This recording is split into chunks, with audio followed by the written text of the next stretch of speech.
Port Moresby School trialling shift classes.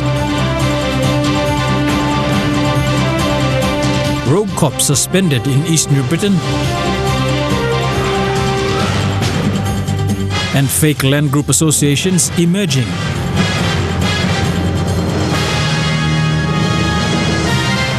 This is National EMTV News with Morobe Tulo. A very good evening. Thank you for joining us. This is Monday's news. Overcrowding, a lack of infrastructure for schools, and inadequate student-to-teacher ratio are some of the major issues faced with tuition fee-free funding. Here in the National Capital District, one of the top 10 best-performing schools academically is trialling a shift class pilot project due to the increase of grade 9 intakes. Jubilee Catholic Secondary School Principal Bernadette Ove says the students are adjusting and they have brought on 4 assistant teachers to assist. It's Monday morning and students in NTD are getting to school before 8 a.m. But for one secondary school, students are making their way to beginning classes before 11:20 a.m. and are expected to finish off at 4:50 p.m. in the afternoon, while the rest of the school finishes at 2 p.m. Jubilee Catholic Secondary is piloting the shift class system. NCD Secondary School Inspector Paul Lapun says the system was first trialed in Kokopo. But the reason for Jubilee taking on the shift classes is not caused by a natural disaster, but a human-caused disaster. In 2018, the number of grade 8 students that passed out in NCD had increased to 1,500.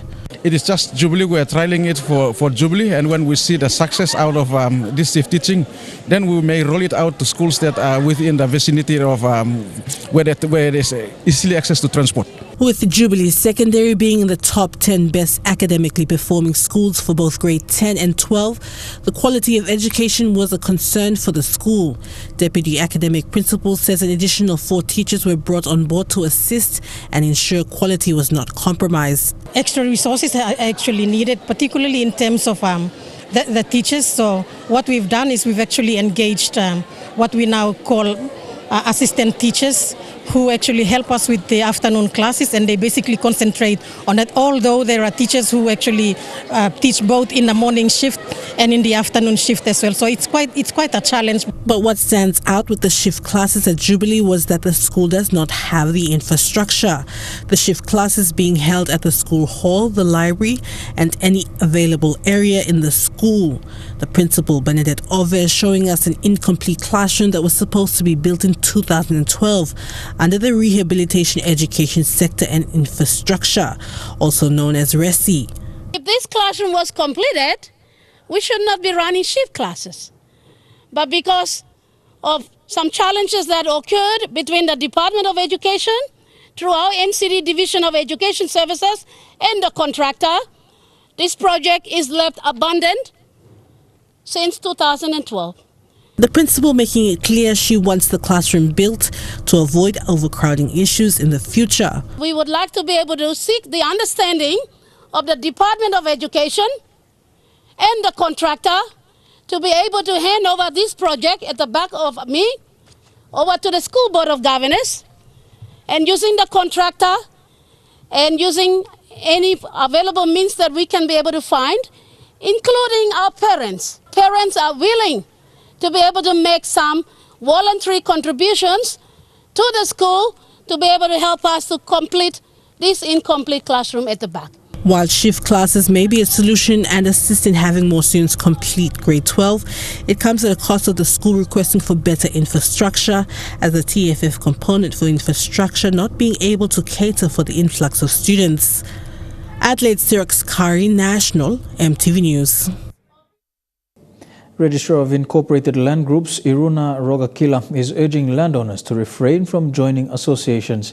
He says there are a lot of fake associations emerging and fooling landowners to join.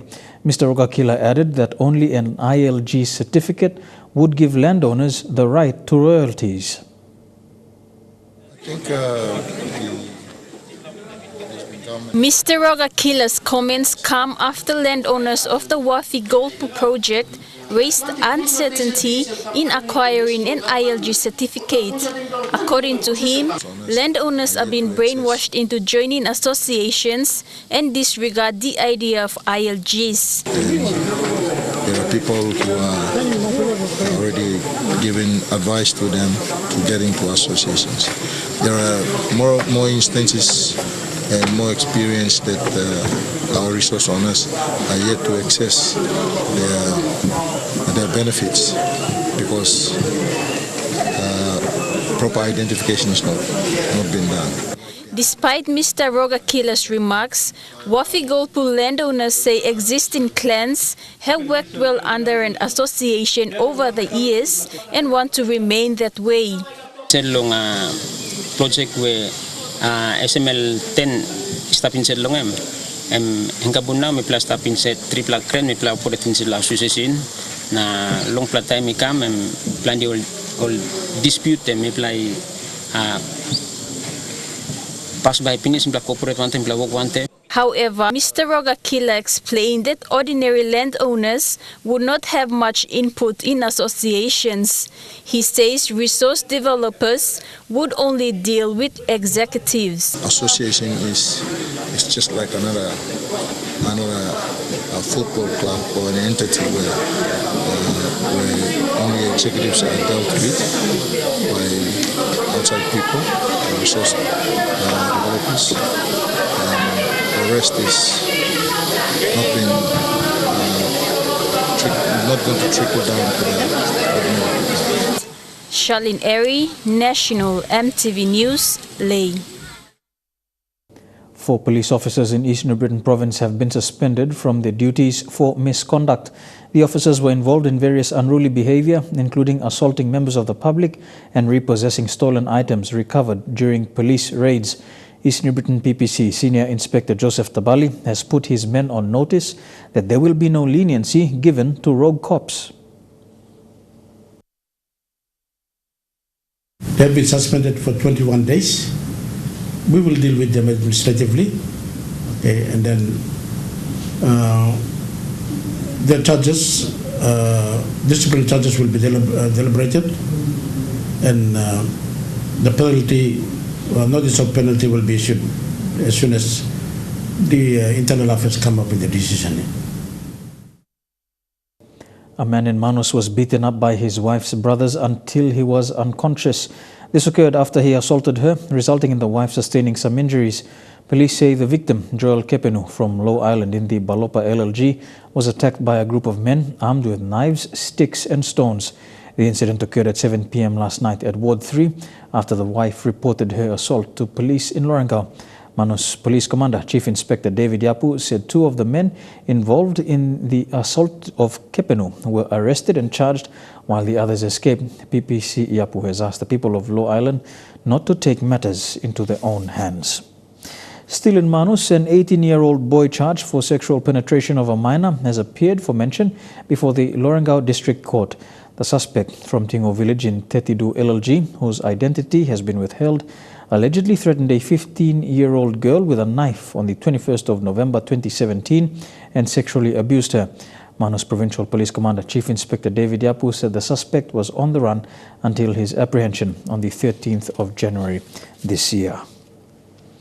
With diseases outbreaks like polio, Program Officer for Surveillance and Emergency Response, Barry Roper, says currently there is no specific budget in the Health Department for emergency and outbreak response. He says funding for outbreaks is one of the major challenges that the department has identified and is working to address. In the event of an emergency or disease outbreak, the Surveillance and Outbreak Response Unit is sent to collect information on the nature of the outbreak. This unit responds to unusual diseases, disease outbreaks, and deaths that are caused by unexplained symptoms. Among challenges faced by this team, as highlighted by the Program Officer Barry Roper, is funding to respond to outbreaks remaining the biggest problem. There's no item in the National Department of Health and in the provinces where specific funds will be set aside, because outbreaks and epidemics will come anytime by its own. We don't have control over it. But in the government, in the health department now, as I speak, do not have a specific budget line. Berry says disease outbreaks can happen at any time, so there is a need for available funding as well as trained health officers who can respond to outbreaks and emergency. Currently, there are several disease control officers stationed in provinces and districts to respond to disease control and outbreaks. Province, we have what they call provincial disease control officers who are responsible for all disease control programs. That's TB, malaria, HIV, non-communicable disease, but also outbreaks. They are a focal person in the province. They look out for what is happening in the community. They're the first one to receive, will be the first person to receive the information and first person to respond and mobilize their own team at the province level. Berry says currently, funding for outbreak response as well as trained disease control officers is an issue that the health department is currently working on solving. Patricia Chiamo, National EMTV News. You're watching National EMTV News. Among stories after the break, challenges in the autonomous region of Bougainville as the referendum date draws near. Medang province presents 2019 budget and major roads cut off in eastern Britain due to torrential rain. Stay tuned for the details.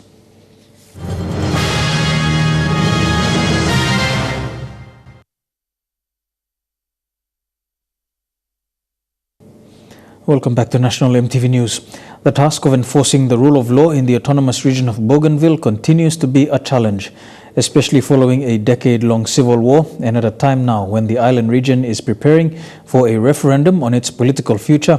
The Bougainville Police Service is taking a community policing approach to ensure citizens on the island can move around freely. The head of the Bougainville Police Service spoke to EMTV News recently. Passengers disembarking here before you leave the aircraft, checking the seat pocket. EMTV News was in Arawa recently to observe a meeting of the Joint Weapons Disposal Secretariat. Among those present was Commissioner of the Bougainville Police Service, Francis Tokura. A career police officer, Commissioner Tokura has returned home to head the BPS. His role is challenging, especially for a region that is still reeling from the effects of a decade-long civil unrest. And with weapons still in the hands of different factions, the Bougainville Police Service's role in enforcing the rule of law is even more challenging as they are not allowed to carry weapons. Find it very difficult to enforce the law fully of the mere fact that most times where crimes are committed, firearms are used or other weapons are used. And most of the times I expect my men and women to go out and attend to those complaints. So because they are also human beings themselves, they fall back a bit. They try to pull back, and I keep encouraging them that we just have to do. Given this demanding environment, police have taken a community policing approach. Most importantly, I'm encouraging them to do a lot more awareness. Just to go into the communities and tell them that the use of firearms is not very good. It's instilling fear in the communities as well. A large part of community policing is utilizing the more than 300 auxiliary police officers within communities throughout the autonomous region. But the community auxiliary police are actually based in the communities.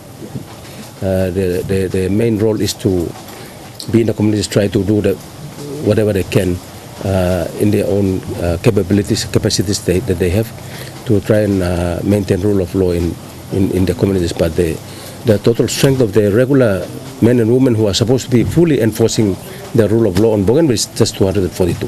And that is not sufficient. However, as in other parts of Papua New Guinea, police manpower remains an issue, with the police to population ratio on Bougainville way lower than accepted United Nations standards.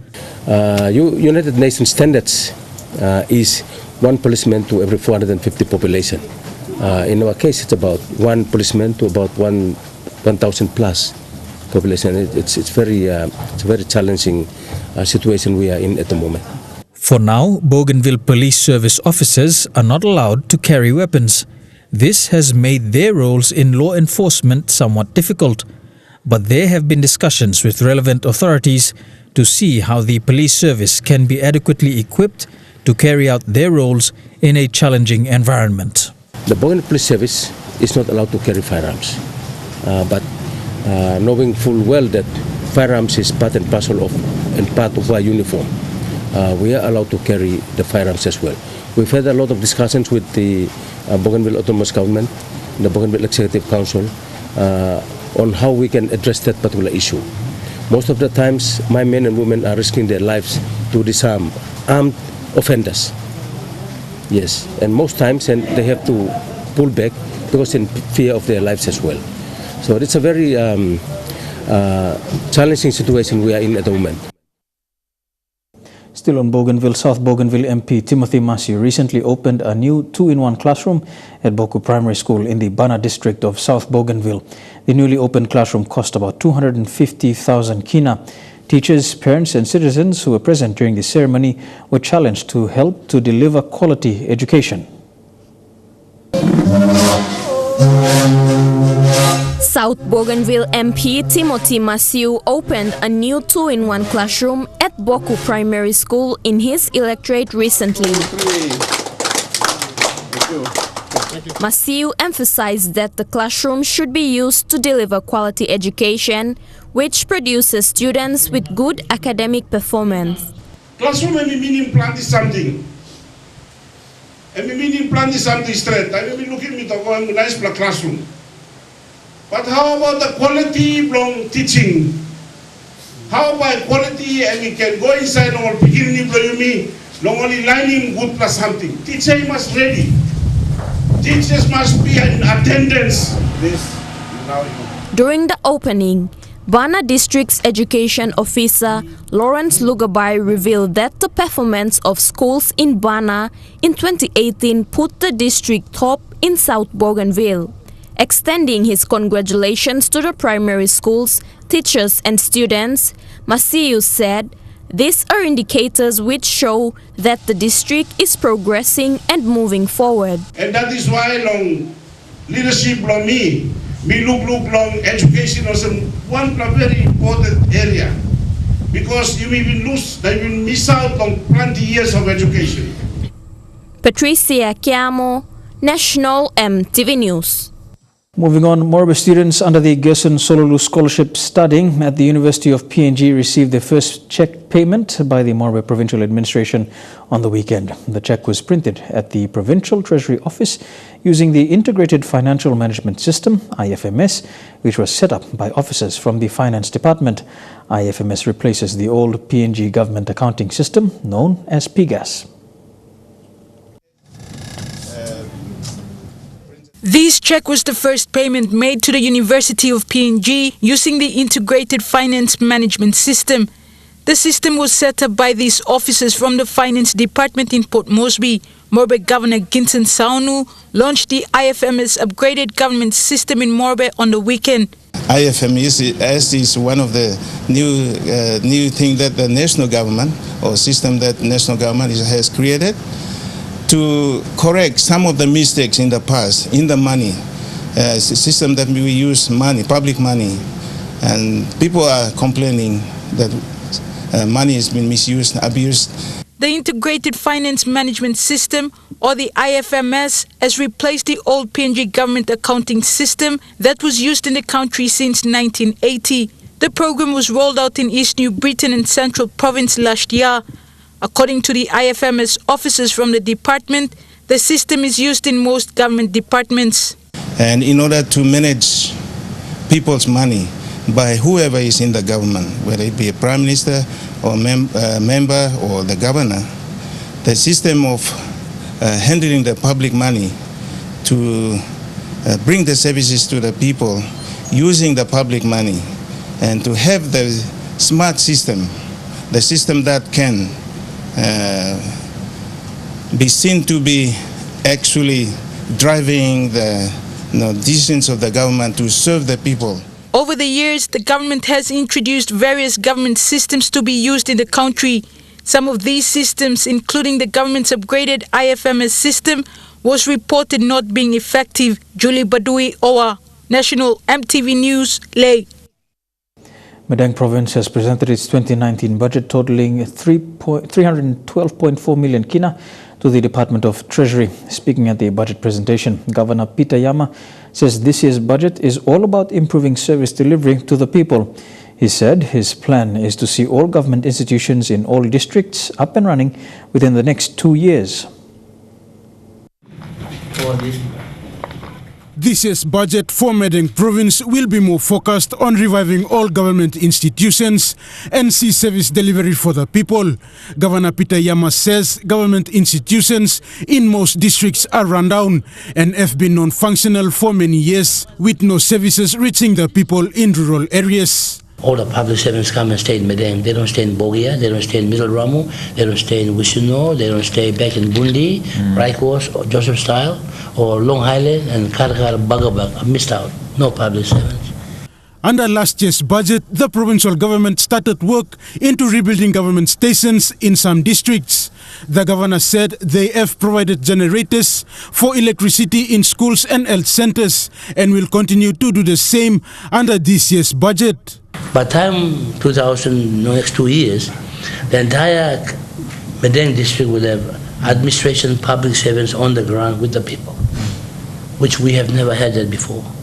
So that is one of the biggest things that I'm driving this budget, and to get the government service delivery to the people. The governor also highlighted some major challenges for the province, saying they are yet to receive outstanding development grants from last year. He added that most contractors are not doing the jobs they are paid to do. This results in many unfinished projects and rundown facilities in the districts. Despite the challenges, the governor is confident in service delivery for the people this year. Treasurer Charles Abel, upon receiving the budget, assured him the government's support in achieving his plans. The treasurer also called on other provinces to submit their budget to the Department of Treasury on time. To make sure that all provincial/local level government, of course district, all included in these budgets, are cleared by end of this month. So I wanted the provincial governments to make sure that their assemblies are conducted and they give Treasury the budgets. Rayon Lakingu National, EMTV News. Major roads in Eastern Britain province have been cut off as torrential rains continue in the province. This is what's left from continuous heavy downpours since Saturday. Various sections of roads connecting Kokopo, Rabaul and the outer areas have remained closed from traffic. Flash flooding has left debris along the road, making it impassable, leaving commuters stranded. At least 3 houses have also been washed off at Muya Village in Rabaul town following the continuous heavy rain. It is understood the Eastern Britain Provincial Disaster Committee has met this afternoon to decide on a short-term measure to address this issue. A PNG-based agribusiness firm will now be engaged in the Philippines rice irrigation project. Innovative Agro Industry PNG, owner of the Ilimo Dairy, has been asked by the government of the Philippines to provide technical assistance to their rice project. IAI PNG Chairman Ilan Weiss says it gives the company great pride that the company's activities in PNG are being looked at by other major regional economies as a source of know-how and innovation.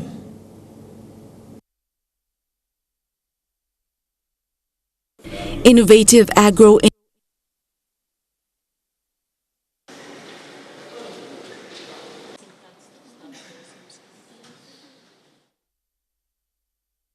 We'll come back to that story a little later on. Moving on, B-Mobile Vodafone opened a new kiosk in Lae's Top Town area today in efforts to make their services more accessible for customers. According to retail manager Jennifer Imatana, the new kiosk is the second in Morobe under B-Mobile's owned retail outlets in Port Moresby, Mount Hagen and Goroka. This is the new B-Mobile kiosk in Lae. It is located on the 3rd floor of the Papindo building in Lae's Top Town. This morning they started operating out of this shop for the very first time. There are plans to expand the B-Mobile kiosk projects in future.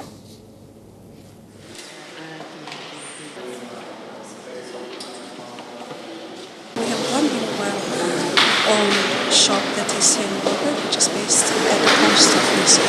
So the objective of having this is to make it convenient for our customers, that they have a central location to purchase their B-Mobile and 4G products. With the news this Monday, we go for a break and be back with more after these messages. Stay tuned.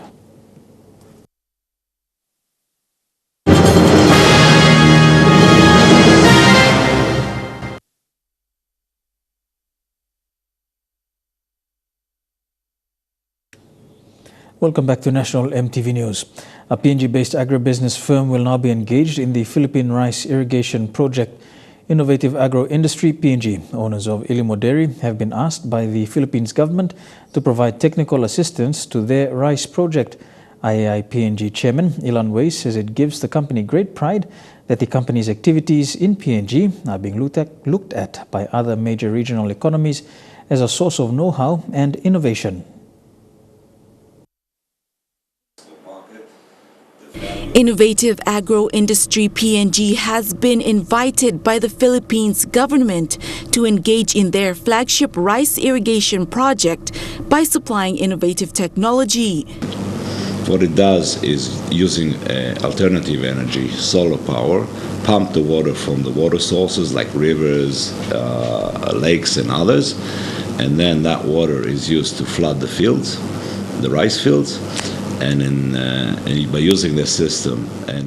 The rice irrigation project will require the installation of 6,200 units of solar-powered irrigation systems to irrigate 500,000 hectares of rice fields and other high-value crops. This is where Innovative Agro Industry PNG will now play a vital role to provide irrigation technology to hundreds of rice farming operations in the Philippines. Solar panels, you got a pump, you got a bit of fertigation, as I said, fertilizers coming in, and then it just goes out to the field with piping. That's it. So the operation and maintenance of this system is quite simple. The agribusiness firm will also be looking at using this technology in Papua New Guinea for commercial rice farming in the near future. Show that PNG can grow its own rice, grow rice and produce quality rice here in PNG. The technology that we're using in the Philippines and in PNG can serve us when we decide to go into this venture. IAI's Ilimo Dairy Farm has also attracted the attention of the Philippines public and private sector with an interest to introduce modern dairy farming to the Philippines. Philippines faced a very similar scenario to that of PNG, where 99% of their dairy consumption is from imports, and they would like to replace those imports as well, Mr. Weiss says the visit by dignitaries during APAC has assisted in the company's activities in PNG gaining recognition and is something that all Papua New Guineans can be proud of. People learned that we can actually successfully implement this technology in the tropics and produce the required results, even above expectations. And it is a case now. PNG for us is a case that people all over the world come and see what we're doing. Lilian Sopera Kenea, National MTV News. An initiative created by like-minded young Papua New Guineans to reduce poverty in the country has seen the launching of the Panda Gas Distributor last Friday at Wabeg in Enga Province. Panda Gas Distributor is a reseller of Puma Gas, distributing it to thousands of homes in Enga Province. It is an initiative created by Paradise Development Consultancy under its community programs.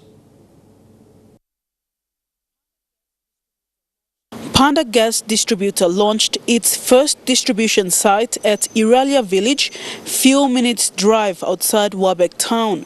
Comprising of a lot of young Papua New Guineans in the team, they believe it is their duty to create constructive ideas, discussions and solutions for the development of this country.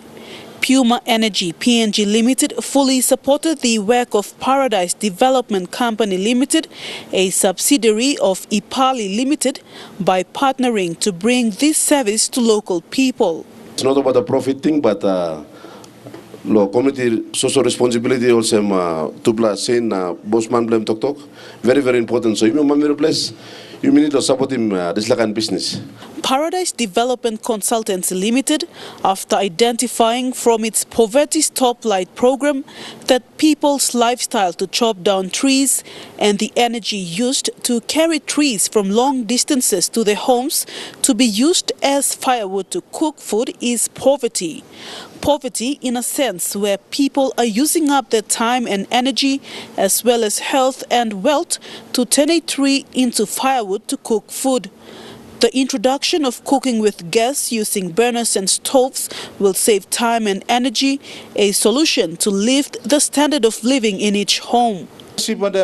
You blow all village communities, all timeline, all government, all professionals, everyone must help to alleviate this poor cooking method law. The Poverty Stoplight program is a technological tool created by a professor in South America, Dr. Martin Burt, to unlock each family's potential to eliminate poverty. Paradise Development Consultancy adopted it, looking at indicators such as access to drinking clean water, health and environment, housing and infrastructures to identify poverty needs. Its self-evaluating method is used to assess poverty and can show real-time data of different levels of poverty in each families and communities so that development partners and the government can identify and know the real needs of each communities to bring services. Time you stop the position, making one decision, location change come community, you must make him. Challenge come you mean your elite. Panda Gas has chosen to resell Puma gas since it is locally produced and it's cheap and durable. Puma Energy Limited also has corporate responsibility to making a difference in the communities by supporting local small and medium enterprises. The vision objective law, subsidiary company law, Paradise Spotlight is one that me as a national, me one belonging. In the sense that all have to go identify one of needs straight blouse line. Vastinata Yama, National EMTV News, Mount Hagen. You're watching National EMTV News this Monday. We go for a break. When we come back, some sporting updates in Trukai Sports. Don't go away.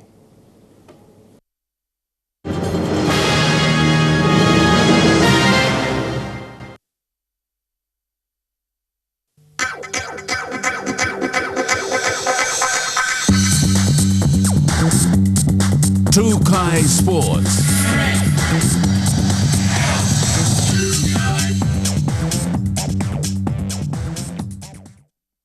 Welcome to Trukai Sports. We begin with Rugby League, and 2019 will mark the 70th season of competition for the Port Moresby Rugby Football League.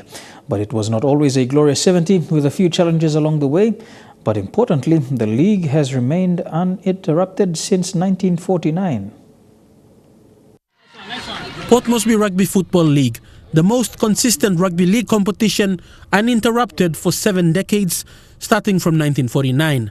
Poma RFL historian David Silovo gave an insight into PNG's oldest rugby league competition. 1949 to 1954, the game was played at Konirobu, 1953 I should say, thinking that the game was going to appeal here at Papuan Rugby League grounds was going to be ready by 1954. Apparently it wasn't, so we had to spend a year at Murray Barracks in 1954, and by 1955 we were here at the Papuan Rugby League grounds. After moving to the Papuan Rugby League grounds in 1955, the name was changed to the Lloyd Robson Oval in 1985. Inaugural captain of Hawks Rugby League Club in 1966, Lloyd Robson. He began watering the field in the early 80s, so the name had to be changed to Lloyd Robson Oval. 58 years, 1955 to 2013, the ground was owned by Poma RFL and became the home of rugby league in Papua New Guinea. It is going to be the home of rugby league for the Papua New Guinea Rugby League. But in 2013, it all changed. The government acquired the land titles to sporting venues, and PRL was torn down and the National Football Stadium built. It is now under a trustee headed by Oil Sech and a few members of the Poma RFL board. 2016 we returned here into the corner here at Lloyd Robson Oval at the National Football Stadium. Oval number 2 is our home now. Poma RFL went from owning the field, the stands, earning income from sponsorship, to now playing over a shadow cast by an empty National Football Stadium. The game being called from a tent outside their small office, the White House. In the early days, in the early 2000s, on there we had a lot of income coming from, generated from the billboards around the grounds, approximately about 400,000 kina worth of income. No seating, just standing, braving the heat at the car park to get a glimpse of the game. But a few generous people still ensure the game goes on. The league is struggling, but there are generous people like the chairman of Port Moresby Rugby Football League, Dr. James Sniper, has contributed a lot of money to get this competition going. The major sponsor still remains loyal. 66 years, SP Brewery has been sponsoring PNG's oldest rugby league competition. Since 1953, which is 66 years right now, our sponsorship with SP Brewery still stands. Fidelis Sukina, National EMTV Sports. Still on Rugby League, after 3 days of round-robin competition, the Poma RFL MRDC Nines is set for the finals this week after 3 rounds of round-robin competition ended yesterday. It has been 3 days of competition with the finals of the Poma RFL MRDC Nines to be held next week. The 3 days of round-robin competition saw 32 men's teams and 8 women's teams participate. That's the official number, but some teams were not in attendance.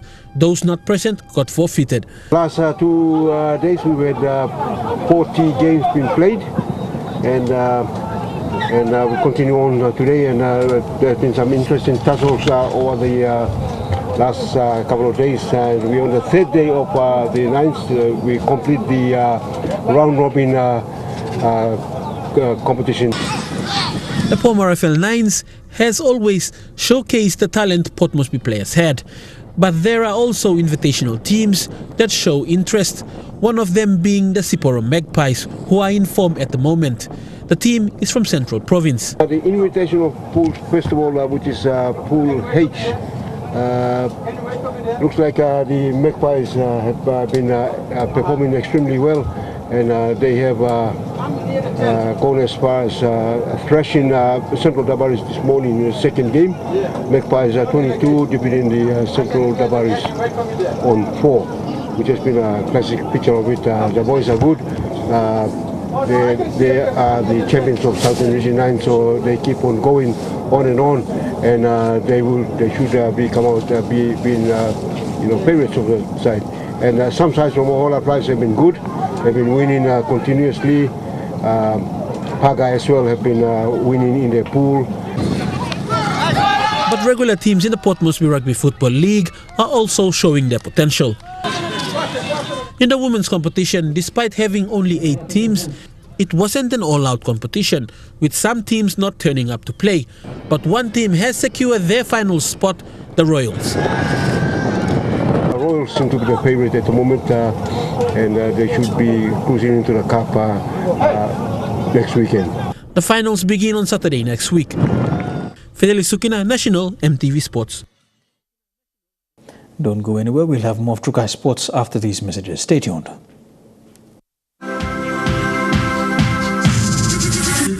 Trukai Sports. Welcome back to Trukai Sports. To bodybuilding now. PNG Bodybuilding Federation will host its 28th National Championships in Simbu from the 23rd to the 27th of June. The National Championships will be used to make selections for this year's Pacific Bodybuilding Championships in New Caledonia. A total of 9 provinces are expected to compete, including the host province.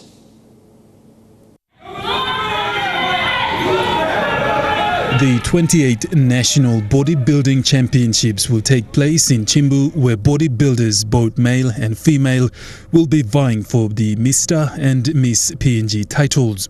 Provinces expected to take part in at the Nationals are Buka, Jiwaka, Goroka, Chimbu, Kimbe, NCD, Ley and Pogera, while others are yet to confirm their participation. Not only will the athletes compete to get top scores on the tally, they will be contesting for a place in the final squad to represent the country at this year's Pacific Bodybuilding Championships in New Caledonia. The aim of the federation this year will be to produce top bodybuilders to the Pacific Bodybuilding Championships, with the aim to qualify for the World Championships that will be staged in India. With this year's championships said to be hosted by Chimbu Province, the federation is hoping to attract sponsorship from local businesses to help support the athletes training for the national titles. Godwin Eki, National EMTV Sports. To some sport abroad now, the most successful current Super Rugby coach is staying put with the Crusaders. Scott Robertson has signed on until the end of the 2021 season on the back of 2 Super title wins in a row. But will the man in demand see out the next 3 Crusaders campaigns? For the laid-back Scott Robertson, the decision was fairly relaxed. Great contract. Okay. Only got the currency converter out once to have a look. Robertson confirms there was overseas interest, especially in France where he played, but family and the Crusaders come first. I look at the age of our young boys and the opportunity to head away will be there in the future, and you know what we've done here and what we've achieved is something we're really proud of. The All Blacks could still be on the cards, with his national deal allowing him to go for higher honours. If the job's available in the right time for me at the end of the year, I'll have a crack at it. You know, being new to this gig, one of the things I was terrified, I'd have been murdered by my family and friends if he'd decided to go to France. It's easy to see why Robertson's in demand. An extraordinary super record so far, 35 wins and just 3 losses. He's one of several players from the champion Crusaders team of the late 1990s who've headed into coaching. Here in this all-in rolling maul against the Highlanders in 1998, there's at least half a dozen future super, provincial or international coaches. We had great coaches, we had great teachers, and they were great men. So they taught us a lot of the characteristics that you need to be successful. Probably the biggest thing is they gave us confidence and belief in ourselves. So, you know, when I say Wayne Smith, Robbie Deans and Steve Henson, to name a few, and a personal mentor, Rob Penny, they've been superb. The next pressing engagement for Robertson facing the Hurricanes this weekend. Yeah, just love what I do. A home game in Christchurch beckons on Saturday, exactly where Super Rugby's most unique coach feels comfortable. And that ends Tokura Sports for this evening. We go for a break. When we come back, the weather details for the next 24 hours. Tokura Sports.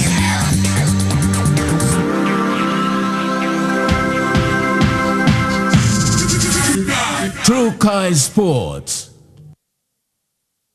The weather details were proudly brought to you by Dulux, celebrating 50 years in PNG and the only paint made in PNG.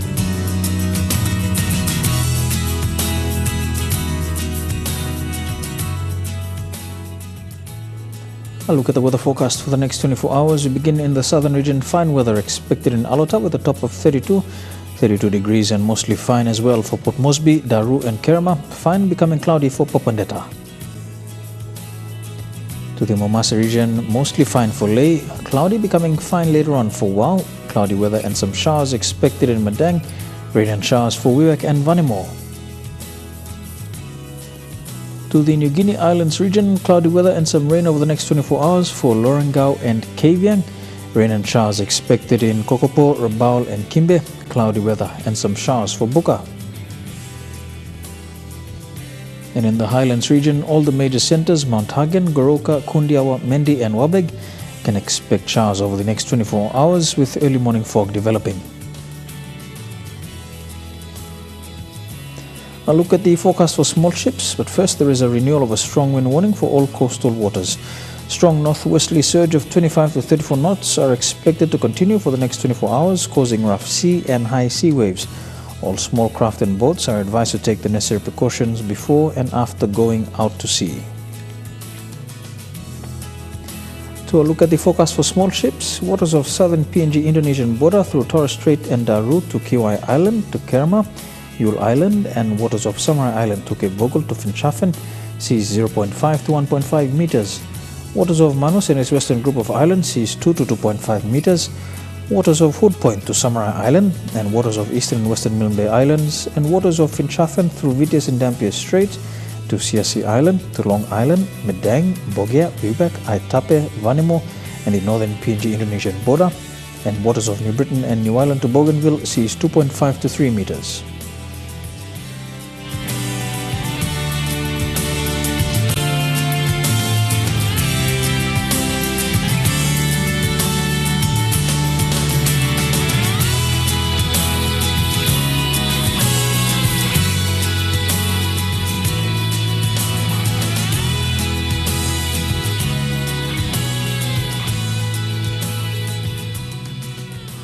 And a look at the ocean forecast for PNG areas. Coral Sea sees moderate to rough with northwest to southwesterly winds at 20 to 34 knots.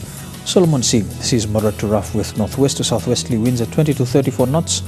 Bismarck Sea sees rough with northwesterly winds at 25 to 34 knots.